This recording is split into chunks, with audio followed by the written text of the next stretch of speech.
जय श्री कृष्णा। राधे राधे।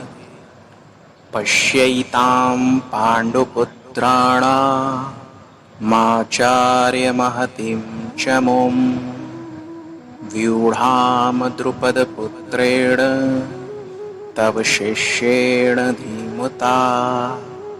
हे आचार्य, आपके बुद्धिमान शिष्य द्रुपद पुत्र धृष्टद्युम्न के द्वारा व्यूह रचना से खड़ी की हुई पांडवों की इस बड़ी भारी सेना को देखिए। इस श्लोक में द्रोण के लिए आचार्य संबोधन देने में दुर्योधन का यह भाव मालूम देता है कि आप हम सब के यानी कौरवों और पांडवों के आचार्य हैं। शस्त्र विद्या सिखाने वाले होने से आप हम सब के गुरु हैं, इसलिए आपके मन में किसी का पक्ष या आग्रह नहीं होना चाहिए।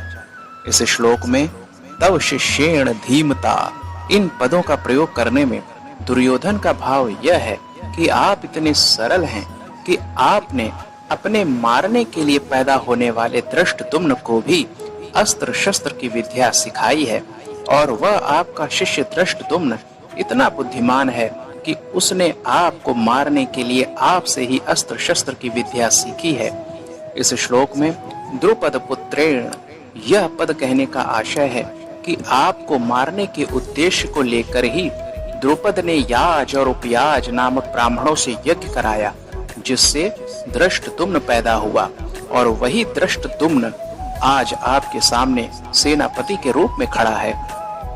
यद्यपि दुर्योधन यहाँ द्रुपद पुत्र के स्थान पर धृष्टद्युम्न भी कह सकता था, तथापि द्रोणाचार्य के साथ द्रुपद जो वैर रखता था, उस वैर भाव को याद दिलाने के लिए ही दुर्योधन यहाँ द्रुपद पुत्रेण शब्द का प्रयोग करता है।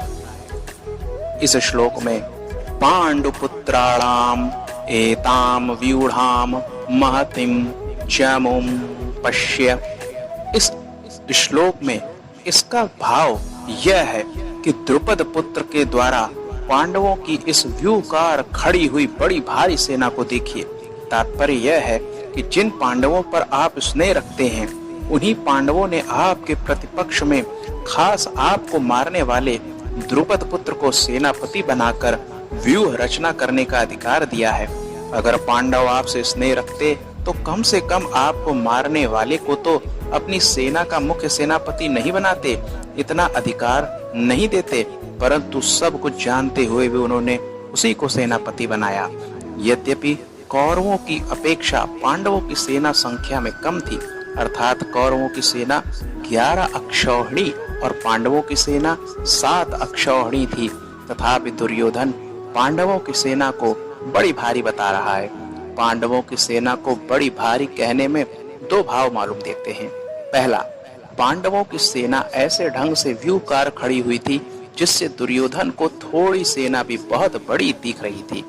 दूसरा, पांडव सेना में सब के सब योद्धा एक मत के थे। इस एकता के कारण ही पांडवों की थोड़ी सी सेना भी बल में उत्साह में बड़ी मालूम दे रही थी।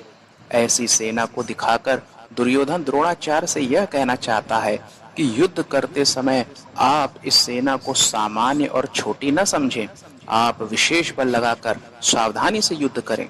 पांडवों का सेनापति है तो आपका शिष्य द्रुपद पुत्र ही, अतः उस पर विजय करना आपके लिए कौन सी बड़ी बात है।